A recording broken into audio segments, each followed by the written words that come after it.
Assalamualaikum warahmatullahi wabarakatuh.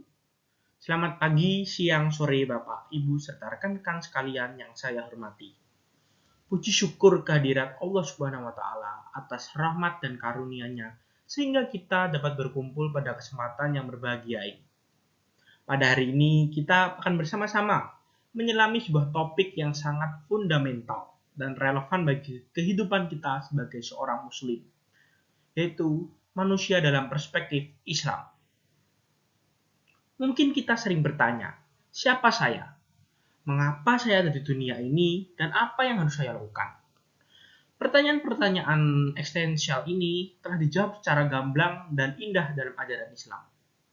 Melalui presentasi ini, kita akan mengupas tuntas bagaimana Islam memandang hakikat penciptaan manusia, peran mulia yang diembankan kepadanya di muka bumi, serta tanggung jawab besar yang harus diembankan baik di dunia maupun di akhirat. Pemahaman yang mendalam tentang hal ini akan membantu kita menata kembali tujuan hidup, menguatkan identitas spiritual, dan menjalani setiap langkah dengan penuh makna. Mari kita mulai dengan memahami hakikat penciptaan manusia. Dalam Islam, manusia diciptakan dengan dua identitas utama, yang saling melengkapi dan tak terpisahkan. Yang pertama yaitu manusia sebagai hamba Allah. Ketaatan dan penghambaan diri. Ini adalah esensi paling dasar dari keberadaan kita. Sebagai hamba Allah, kita adalah makhluk yang mutlak bergantung kepada Sang Pencipta, Allah Subhanahu wa Ta'ala. Segala gerak-gerik pikiran dan hati kita seharusnya tertuju kepada ketaatan dan penghambaan kepadanya. Penghambaan ini bukan berarti kita direndahkan, melainkan justru dimuliakan, karena kita terhubung langsung dengan sumber kemuliaan dan kekuasaan tertinggi. Ketaatan ini termanifestasi dalam ibadah ritual seperti sholat, puasa, zakat, haji, maupun dalam seluruh aspek kehidupan kita sehari-hari, dari cara kita bekerja, berinteraksi dengan sesama, hingga menjaga lingkungan. Lalu yang kedua, yaitu manusia sebagai khalifah, pemimpin di bumi, tanggung jawab penjaga dan pengelola alam semesta. Ini adalah peran aktif yang Allah anugerahkan kepada kita. Sebagai khalifah, kita diberi amanah untuk memimpin, mengelola, dan memakmurkan bumi ini sesuai dengan syariatnya. Ini bukan berarti dominasi tanpa batas, melainkan kepemimpinan yang penuh tanggung jawab, keadilan, dan kasih sayang terhadap seluruh makhluk dan alam semesta. Kita adalah penjaga dan pengelola yang akan dimintai pertanggungjawaban atas setiap tindakan kita terhadap bumi dan isinya. Kedua peran ini saling terkait. Bagaimana kita bisa menjadi khalifah yang baik jika kita tidak memiliki kesadaran sebagai hamba Allah yang taat? Dan bagaimana kita bisa menjadi hamba Allah yang taat jika kita tidak melaksanakan amanah kekhalifahan dengan penuh kesadaran akan keesaan Allah Subhanahu wa Ta'ala? Untuk memperkuat pemahaman ini, mari kita simak firman Allah Subhanahu wa Ta'ala dalam surat Adz-Dzariyat ayat 56 yang membacanya, wa ma khalaqtul jinna wal insa illa liya'budun, yang artinya, tidaklah aku menciptakan jin dan manusia kecuali untuk beribadah kepadaku. Ayat ini dengan sangat jelas menegaskan tujuan utama penciptaan kita. Ini adalah inti dari keberadaan kita.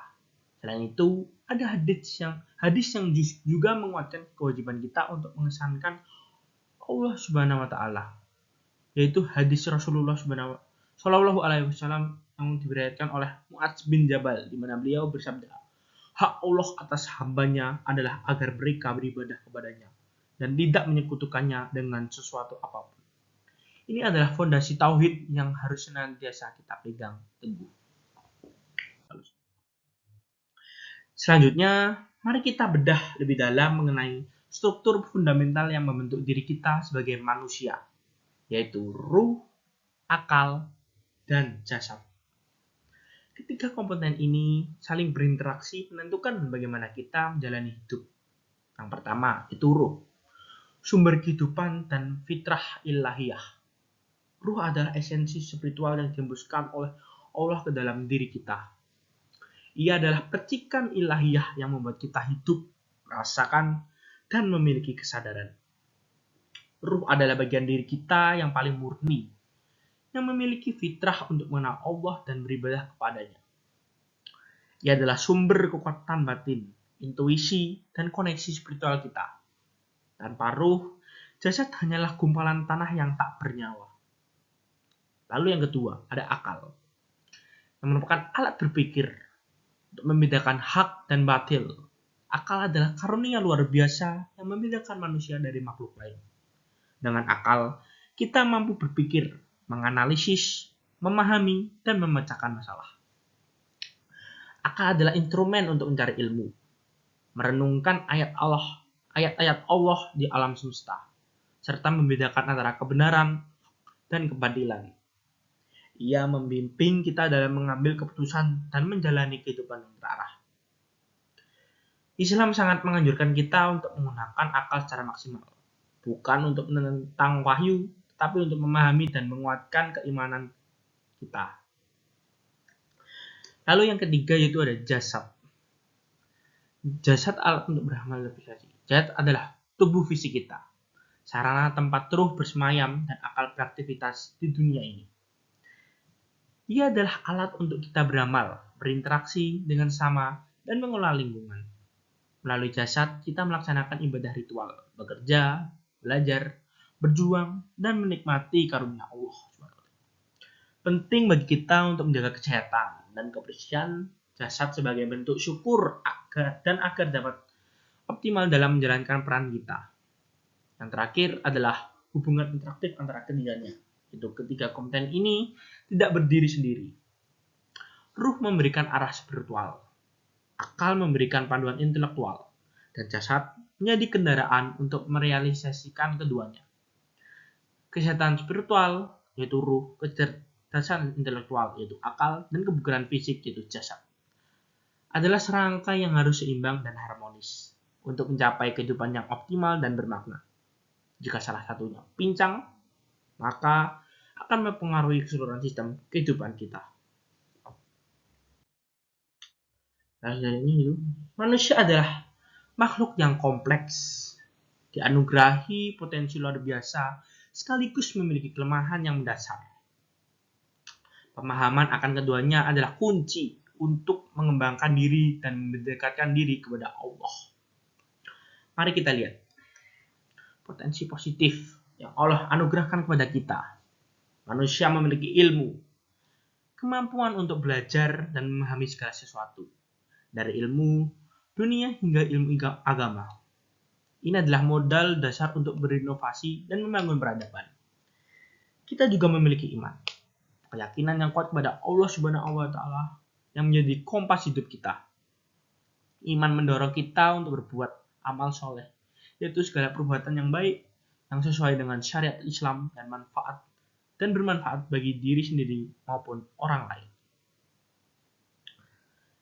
Selain itu, manusia juga dianugerahi kemampuan berinovasi untuk menciptakan hal-hal baru, mengembangkan teknologi, dan memberikan solusi atas berbagai permasalahan di dunia.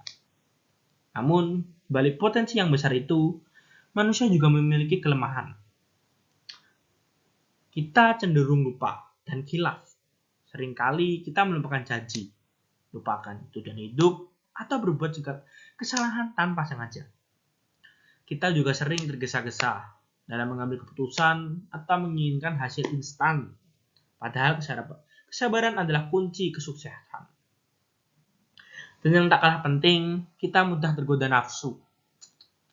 Baik nafsu amarah, syahwat, maupun keinginan duniawi yang berlebihan. Kelemahan-kelemahan ini adalah bagian dari fitrah kita. Bukan untuk merendahkan, tetapi untuk mengingatkan kita agar selalu memohon pertolongan dan petunjuk dari Allah Subhanahu wa Ta'ala. Sebagaimana firman Allah Subhanahu wa Ta'ala dalam surat Al-Isra yang menjelaskan tentang ruh. Yang dibaca wa yas'alunaka anir ruh qulir ruhu min amri rabbi wa ma utidu minal ilmi illa qalila, yang artinya, dan mereka bertanya kepadamu Muhammad tentang ruh. Katakanlah, ruh itu termasuk urusan Tuhan, sedangkan kamu tidak diberi pengetahuan kecuali sedikit. Ayat ini secara tidak langsung menunjukkan bahwa meskipun kita diberi akal dan potensi, ada batas pengetahuan kita, terutama tentang hal-hal gaib seperti ruh ini. Ruh. Ini adalah pengingat akan keterbatasan kita sebagai manusia di hadapan keagungan Allah Subhanahu wa taala dan mendorong kita untuk terus rendah hati serta mencari ilmu. Setelah memahami hakikat, komponen, serta potensi dan kelemahan kita, mari kita kerucutkan pada pertanyaan yang paling mendasar. Apa sebenarnya tujuan hidup manusia dalam Islam? Islam memberikan arahan yang sangat jelas dan mulia. Pertama dan yang utama adalah mencapai ridho Allah Subhanahu wa taala. Semua tujuan hidup kita harus berlandasan pada keinginan untuk mendapatkan keridhaan. Ridho Allah adalah puncak kebahagiaan dan kesuksesan sejati, baik di dunia maupun di akhirat. Setiap amal, setiap perkataan, setiap niat kita seharusnya ditunjukkan untuk meraih ridhonya. Lalu yang kedua ada beribadah dalam segala aspek kehidupan. Ibadah tidak hanya terbatas pada sholat, puasa, dan ritual lainnya. Ibadah dalam Islam memiliki makna yang sangat luas, mencakup seluruh gerak-gerik kita yang sesuai dengan perintah Allah dan sunnah Rasulullah Shallallahu Alaihi Wasallam. Bekerja keras mencari nafkah secara halal adalah ibadah. Menuntut ilmu adalah ibadah. Berbuat baik pada sesama adalah ibadah. Bahkan tidur yang diniatkan untuk mengumpulkan energi agar bisa beribadah pun bisa bernilai ibadah. Ini menunjukkan bahwa hidup seorang muslim adalah rangkaian ibadah yang berkelanjutan.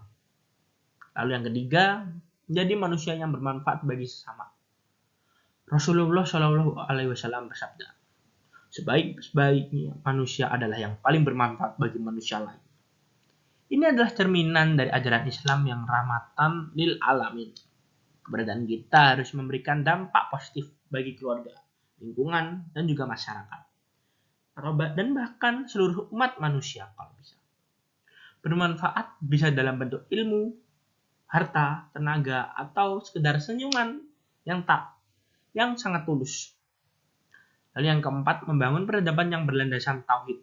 Sebagai khalifah di bumi, kita memiliki tugas mulia untuk membangun peradaban yang menjunjung tinggi nilai-nilai keesaan Allah, keadilan, kemanusiaan, dan kemajuan. Ini berarti menciptakan masyarakat yang beradab, berilmu, makmur, dan damai, yang semuanya berakar pada prinsip tauhid dan syariat Islam. Ini adalah tugas jangka panjang yang membutuhkan kontribusi dari setiap individu muslim. Memiliki tujuan hidup yang jelas tentu beriringan dengan tanggung jawab manusia di dunia akhirat. Tanggung jawab ini mencakup berbagai dimensi kehidupan kita. Pertama, tanggung jawab individu. Seperti menjaga iman, Islam, dan ihsan. Ini adalah tanggung jawab paling pribadi dan mendasar.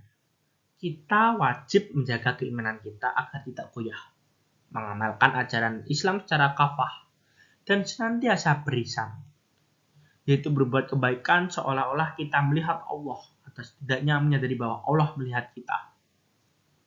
Ini mencakup menjaga hati, pikiran, dan ucapan, dan perbuatan kita agar senantiasa sesuai dengan ajaran agama. Yang kedua, tanggung jawab sosial. Amar ma'ruf nahi munkar, berbuat kebaikan. Sebagai bagian dari masyarakat, kita memiliki tanggung jawab untuk saling menasihati dalam kebaikan dan mencegah kemungkaran. Ini adalah prinsip amar ma'ruf nahi munkar. Kita juga bertanggung jawab untuk selalu berbuat kebaikan, membantu mereka yang membutuhkan, menjaga silaturahmi, dan menciptakan harmoni dalam masyarakat. Lalu yang terakhir dan yang ketiga, tanggung jawab lingkungan, menjaga kelestarian alam. Bumi ini adalah titipan dari Allah Subhanahu wa taala. Kita diberi amanah untuk mengelola dan bukan merusak. Tanggung jawab kita adalah menjaga kelestarian alam, tidak mencemari lingkungan, menggunakan sumber daya secara bijak, dan merawat segala makhluk hidup di dalamnya. Ini adalah bagian dari ibadah kita sebagai khalifah. Semua tanggung jawab ini akan dimintai pertanggungjawaban di akhir kelak. Bagaimana sabda Rasulullah Shallallahu Alaihi Wasallam dalam sebuah hadits yang sangat terkenal. Setiap kalian adalah pemimpin dan setiap kalian akan dimintai pertanggungjawaban atas yang dipimpinnya. Seorang imam adalah pimpinan dan ia akan dimintai pertanggungjawaban atas rakyatnya. Seorang laki-laki adalah pemimpin bagi keluarganya dan ia akan dimintai pertanggungjawaban atas mereka. Seorang wanita adalah pemimpin bagi rumah suaminya dan ia akan dimintai pertanggungjawaban atasnya. Seorang budak adalah pemimpin atas harta tuannya dan ia akan dimintai pertanggungjawaban atasnya. Maka setiap kalian adalah pemimpin dan setiap kalian akan dimintai pertanggungjawaban atas yang dipimpinnya. Hadis riwayat Bukhari dan Muslim. Hadis ini secara lugas menegaskan bahwa tidak ada satupun dari kita yang bebas dari tanggung jawab. Sekecil apapun peran kita adalah pemimpin. Minimal bagi kita diri sendiri. Dan akan ada pertanggungjawaban di hadapan Allah Subhanahu wa taala. Hadirin sekalian, sebagai penutup, mari kita tarik benang merah dari pembahasan kita hari ini.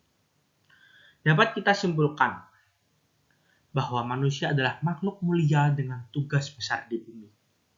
Kita bukan sekedar kebetulan ada, melainkan diciptakan dengan tujuan yang jelas dan anugerah yang luar biasa. Allah telah memuliakan kita di atas banyak makhluk lainnya. Oleh karena itu, pentingnya memahami hakikat diri untuk menjalani kehidupan yang bermakna. Dengan memahami siapa kita, mengapa kita ada, dan apa tugas kita, kita dapat mengisi setiap detik kehidupan dengan hal-hal yang bernilai, yang mendekatkan kita kepada Allah dan memberikan manfaat bagi sesama. Saya ingin mengajak kita semua untuk mari bersama mengamalkan nilai-nilai Islam dalam kehidupan sehari-hari. Jangan biarkan pemahaman ini hanya menjadi teori, tetapi mari kita wujudkan dalam setiap tindakan, perkataan, dan niat kita. Mulai dari hal kecil namun konsisten. Dan yang terpenting, mari kita hidupkan Al-Quran dan Sunnah dalam setiap langkah. Dua sumber utama ajaran Islam ini adalah paduan terbaik kita.